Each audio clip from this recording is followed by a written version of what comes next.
Bismillah wassalatu wassalamu ala Rasulillah wa ala alihi wa sahbihi wasallam, amma ba'du. Pada kesempatan yang telah lalu kita telah berbicara tentang masalah kalam, ya. Dan pada kali ini kita akan melanjutkan, ya, tentang bagian-bagian kalam itu sendiri. Ya. Kita menggunakan matan al-Ajurrumiyah. Ya, kemarin kita bicara tentang kalam dan definisinya. Al-kalamu huwa al-lafzul murakkabul mufidu bil wad'i. Ya. Kalam adalah lafaz yang tersusun dan memberikan pengertian yang sempurna serta sengaja disusun. Lafaz al-lafzu huwa as-sautul mushtamilu ala ba'dil hurufil hijaiyah. Lafaz adalah ucapan atau suara yang tersusun dari sebagian huruf-huruf hijaiyah. Kemudian al-murakkab. Al-murakkabu huwa ma tarakkaba min kalimataini fa aksar. Yang dimaksud dengan murakkab, tersusun, yaitu kalimat yang tersusun dari dua kata atau lebih. Dan contohnya seperti qama Zaidun. Zaid telah berdiri. Zaidun qaimun. Zaid berdiri. Ini tersusun dari dua kata, dari fi'il dan fa'il, dan dari mubtada dan khabar, sebagaimana yang kita sebutkan kemarin dalam catatan. Kemudian al-mufid. Apa itu al-mufid?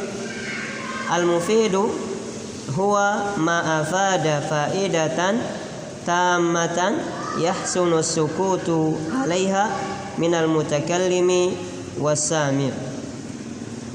Mufid adalah perkataan atau pembicaraan yang memberi pengertian atau faidah yang sempurna bagi pembicara dan pendengarnya, ya, sehingga merasa lebih baik diam karena sudah sempurnanya pembicaraan. Sebagaimana contoh tadi, qama Zaidun, Zaid telah berdiri, atau Zaidun qaimun. Dan keduanya ini sudah dikatakan kalam karena apa? Maknanya sudah sempurna. Maknanya sempurna, tidak ada yang perlu ditunggu lagi, tidak ada yang perlu ditanyakan lagi. Sudah jelas bahwa dalam contoh tersebut memberitakan tentang berdirinya Zaid. Jika tidak sempurna walaupun tersusun, maka dia belum bisa dikatakan sebagai kalam.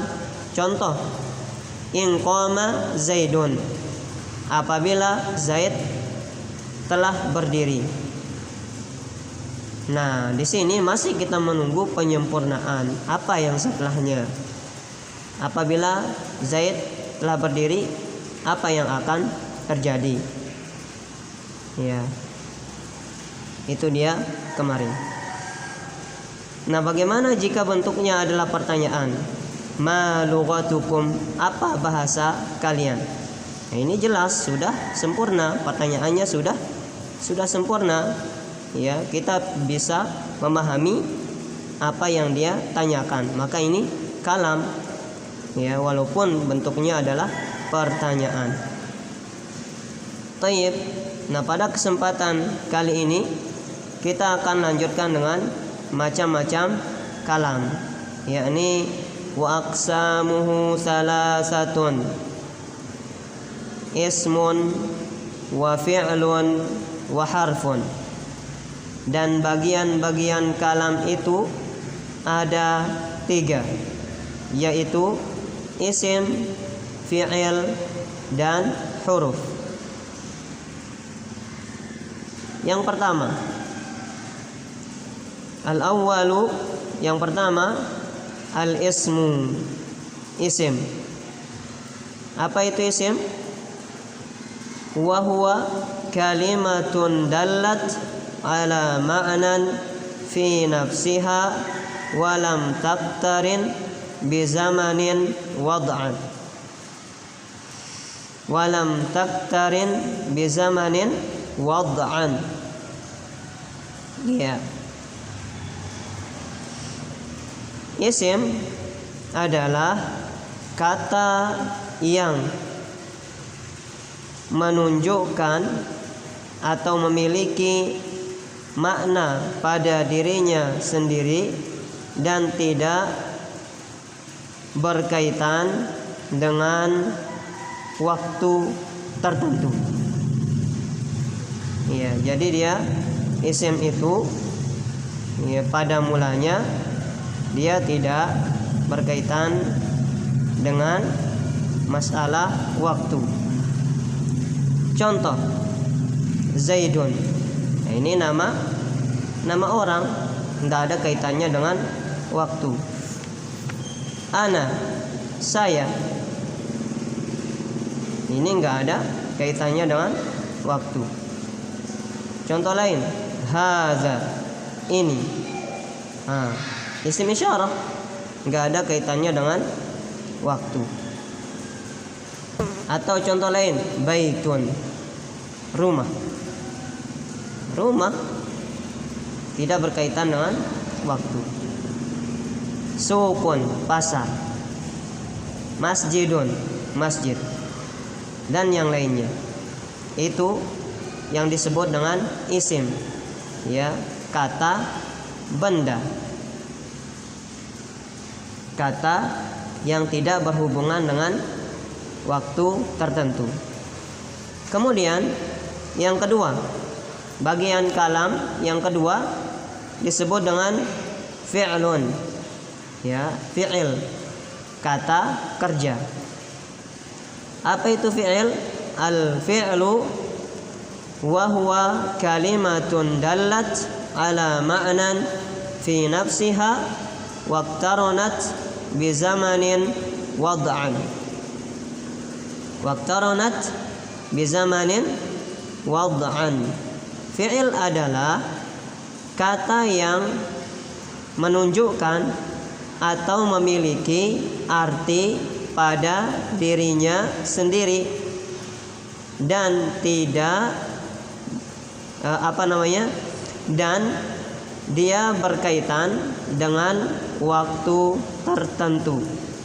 Kita ulang, ya, fi'il adalah kata yang menunjukkan arti pada dirinya sendiri dan berkaitan dengan waktu tertentu. Ya. Mana dia waktu tertentu? Ya, kalau fi'il ada waktu lampau, waktu telah lewat, ada waktu sedang, ada waktu akan datang. Nah, ini dia fi'il. Kalau dia menunjukkan waktu terjadinya sesuatu pada waktu yang telah lewat, telah lampau, maka ini disebut dengan al-fi'lul madhi. Ya, fi'il madhi, kata kerja lampau. Kata kerja apa? Kata kerja lampau. Kemudian jika dia menunjukkan waktu sedang atau akan datang, maka dia disebut dengan fi'il mudhari. Al-fi'lul mudhari. Fi'il mudhari. Ini namanya kalau dia menunjukkan waktu sedang. Kemudian jika dia menunjukkan waktu dikerjakannya sesuatu setelah adanya perintah, maka ini disebut dengan fi'lul amri. Fi'il amr, kata kerja perintah. Nah, kita kasih contoh untuk fi'il madhi. Kharaja, telah keluar, lampau. Dakhala, telah masuk. Zahaba, telah pergi. Ini semua menunjukkan waktu terjadinya suatu pekerjaan pada waktu yang telah lewat. Contoh untuk fi'il mudhari. Yakhruju, sedang keluar atau akan keluar. Yadkhulu, sedang masuk atau akan masuk. Yadhhabu, sedang pergi atau akan pergi. Ya, fi'il mudhari itu dia berarti sedang atau akan. Nah, itu dia fi'il mudhari. Kemudian yang ketiga, fi'il amr. Contohnya ukhruj, pergilah. Nah, ini perintah. Ukhruj, keluarlah. Ya, ukhruj artinya keluarlah. Ini perintah untuk keluar. Udkhul, masuklah. Perintah untuk masuk. Idhhab, pergilah. Nah, ini perintah. Ini perintah untuk keluar, perintah untuk masuk, perintah untuk pergi. Maka ini namanya fi'il amr. Thayyib. Itu dia berkaitan tentang fi'il.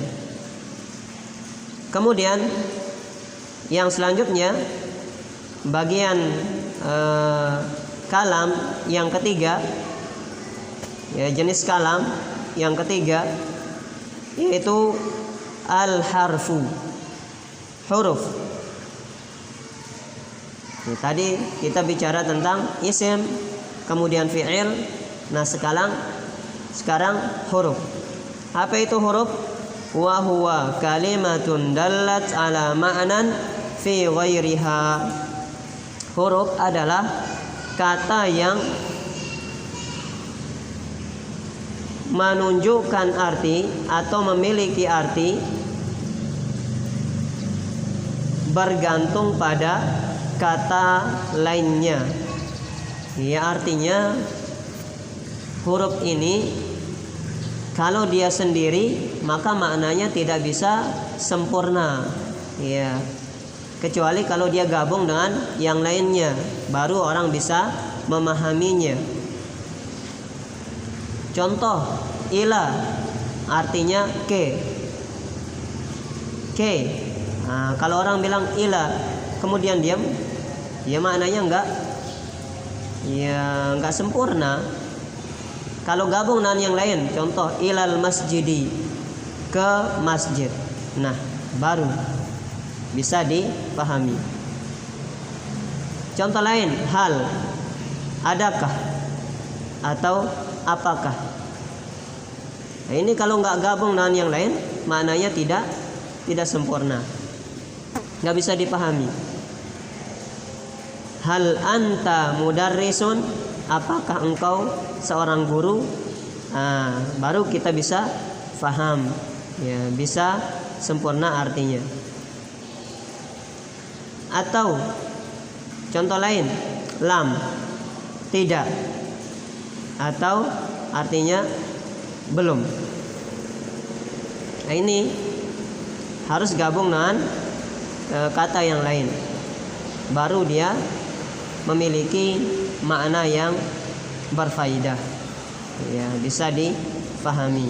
Kalau sendiri maka ya tidak bisa dipahami. Kemudian Selanjutnya, jaa lima'nan. Perkataan ya penulis atau pengarang, jaa lima'nan, datang untuk memberi arti. Dimaksudkan bahwa huruf itu tidak dilibatkan dalam menyusun kalimat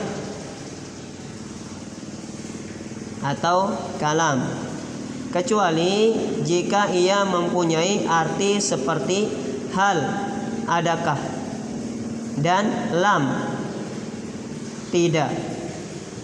Maka hal artinya bertanya, adakah, dan lam berarti tidak atau belum.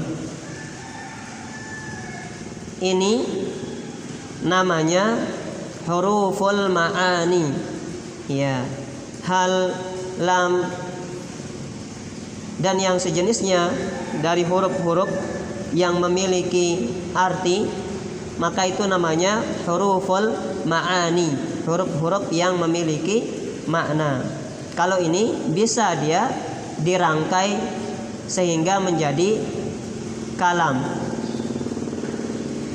Mana yang tidak bisa, yaitu kata-kata yang tidak ada artinya, kata-kata atau huruf yang tidak ada artinya, seperti za.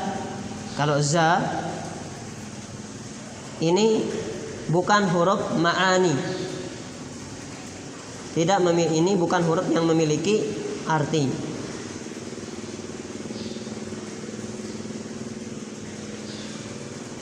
Za pada lafaz zaidun. Juga ya,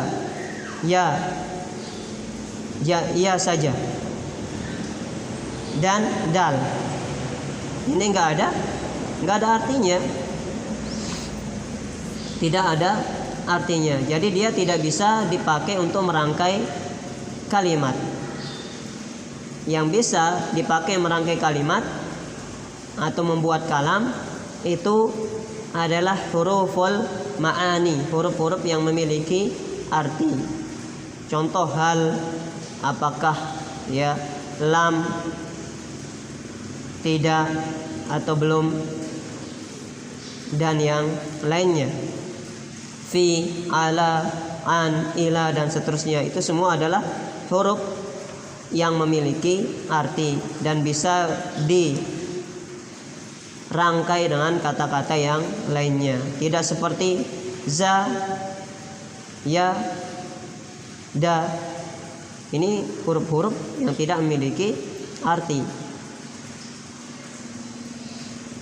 Kemudian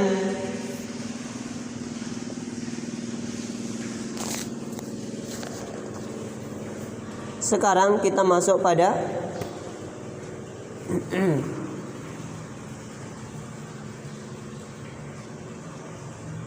bahasan pertama, yaitu isim, tanda-tanda isim. Fal ismu yu'rafu bil khafdi wat tanwini wa dukhulil alifi wal lami wa hurufil khafdi.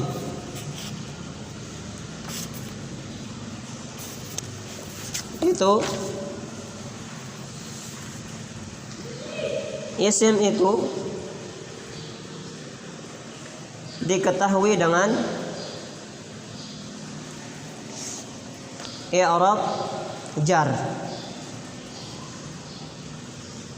I'rab jar itu maksudnya baris bawah. Kemudian diketahui dengan tanwin. Ini dia menerima tanwin. Dan diketahui dengan masuknya al, yaitu harif alif lam. Al, alif lam.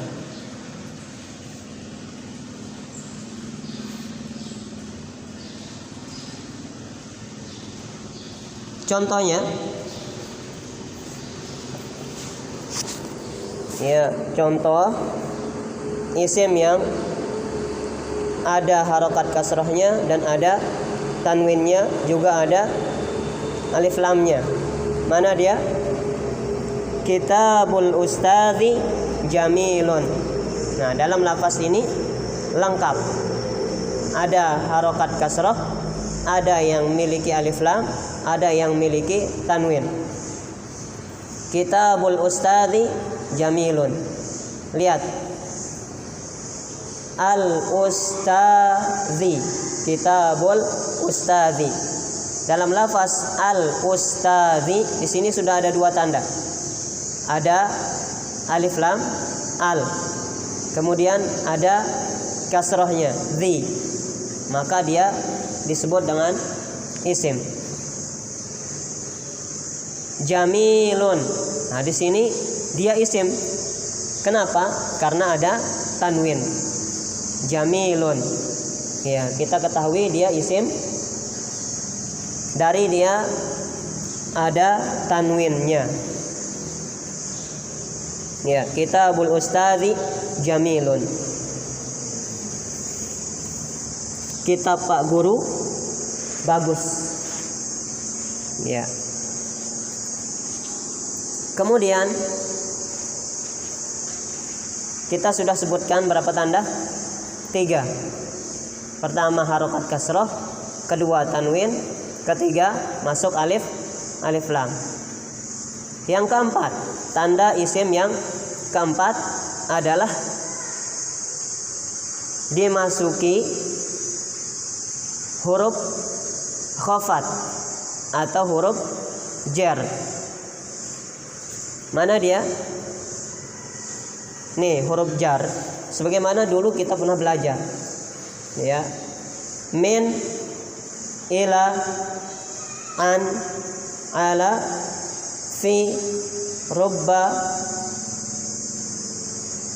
bi, kaf, lam.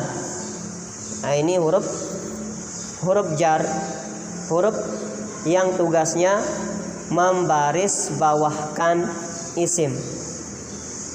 Kalau ini ada, maka otomatis kata setelahnya itu adalah isim. Contohnya, min artinya dari. Contohnya, ana arji'u minal madrasati. Saya pulang dari sekolah. Contoh kedua, untuk ila, ana azhabu ilal madrasati. Ana azhabu ilal madrasati. Ini kalau azhaba salah. Ana azhabu ilal madrasati. Kenapa azhabu? Karena dia fi'il mudhari. Saya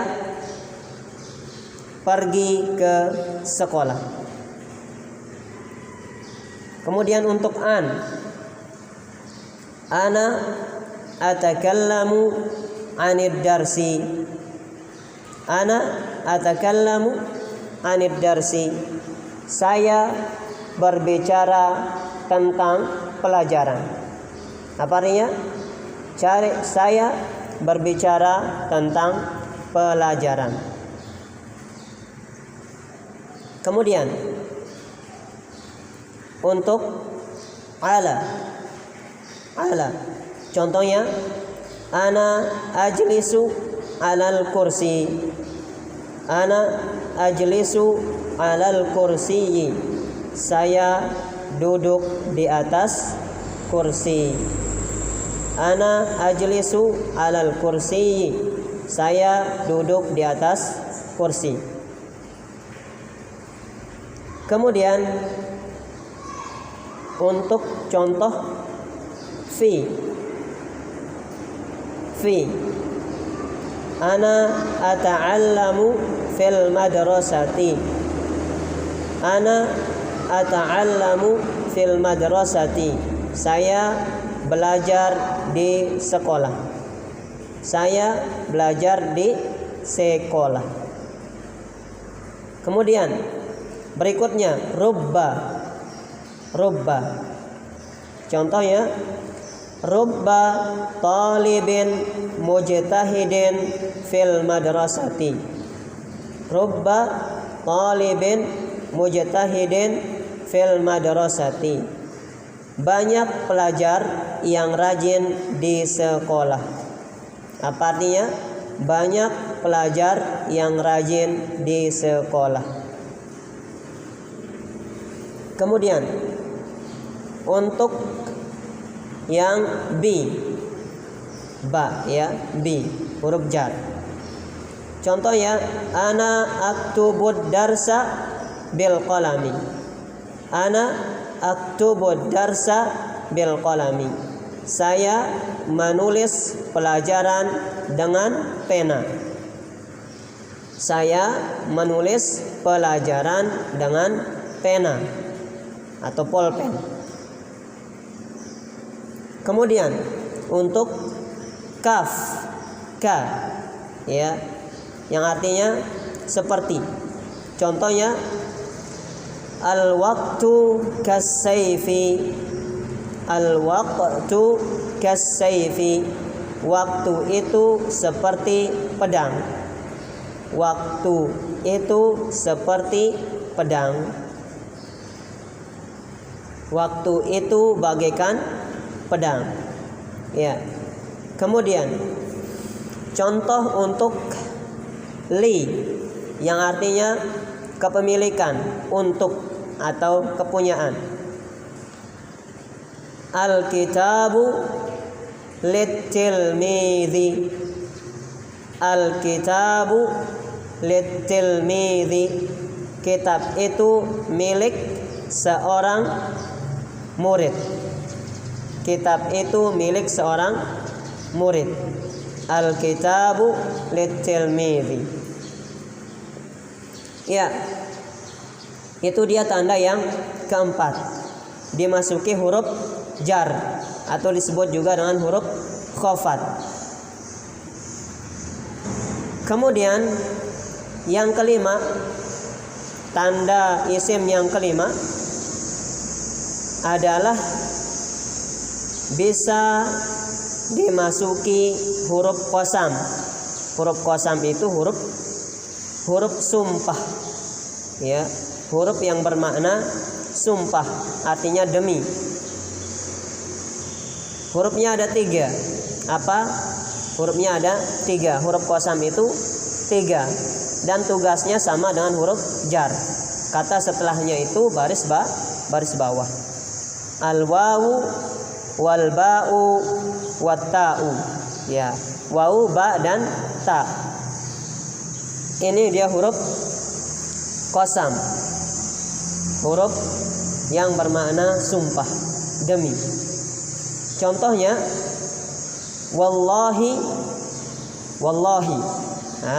Tuh baris bawah, wallahi ana tilmidun mujtahidun. Demi Allah. Nah, wallahi ini artinya demi Allah. Saya murid yang rajin. Wallahi ana tilmidun mujtahidun. Demi Allah saya murid yang rajin.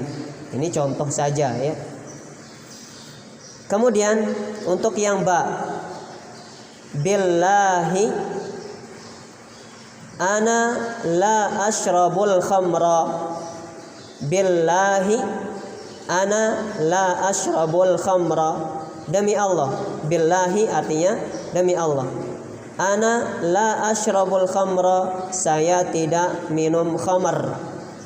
Saya tidak minum minuman keras. Ya, billahi demi Allah. Kemudian yang ta, tallahi ana muslimun. Tallahi ana muslimun. Tallahi artinya demi Allah. Ana muslimun, saya orang muslim. Ya. Ini dia 3 huruf qasam. Nah, inilah dia 5 tanda dari tanda-tanda isim. Ya, yang pertama menerima harokat kasroh, yang kedua menerima tanwin, yang ketiga menerima alif lam. Kemudian yang keempat bisa dimasuki huruf khafat atau huruf jar. Dan yang kelima bisa dimasuki huruf qasam, huruf yang bermakna sumpah. Ya, demikian, semoga bisa dipahami. Apabila ada pertanyaan dan hal-hal yang belum dipahami bisa langsung ditanyakan. Wabillahi taufiq wal hidayah. Semoga bermanfaat. Wassalamualaikum warahmatullahi wabarakatuh.